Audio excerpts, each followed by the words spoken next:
Bonjour, je m'appelle Guy, je suis formateur pour adultes dans le domaine du jardinage, coach jardin et bien sûr jardinier. Aujourd'hui, nous allons voir comment préparer un potager. Le potager doit être à un endroit bien exposé au jardin, bien protégé des vents dominants, chauds. Sachez qu'il peut exister jusqu'à 4 degrés de température différente dans le jardin selon l'exposition, selon les courants d'air, donc bien choisir l'endroit est très important.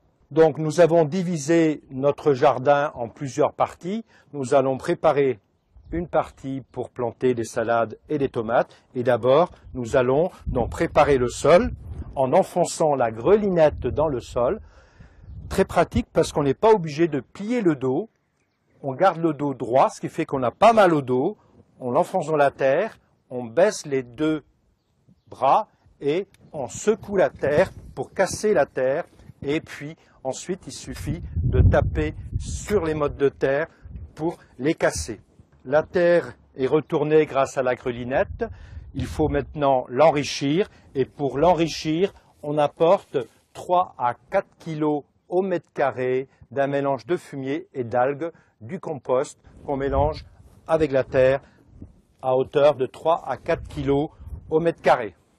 L'outil suivant nécessaire est une griffe de jardin. On se sert d'un côté pour casser les mottes de terre et de l'autre côté pour mélanger à la terre le compost.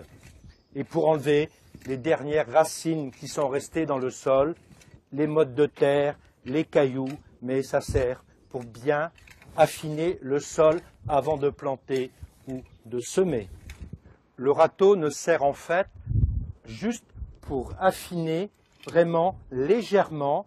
Tenez le râteau avec souplesse. Si vous le tenez en prenant appui dessus, les dents vont rentrer dans le sol et vous allez nous faire de la tôle ondulée.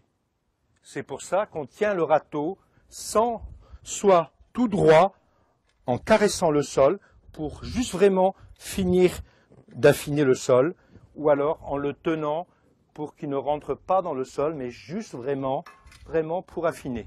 Le sol est prêt, affiné, enrichi. Donc maintenant, c'est à votre tour de prendre la grelinette, puis la griffe de jardin, puis le râteau et ensuite de planter ou de semer.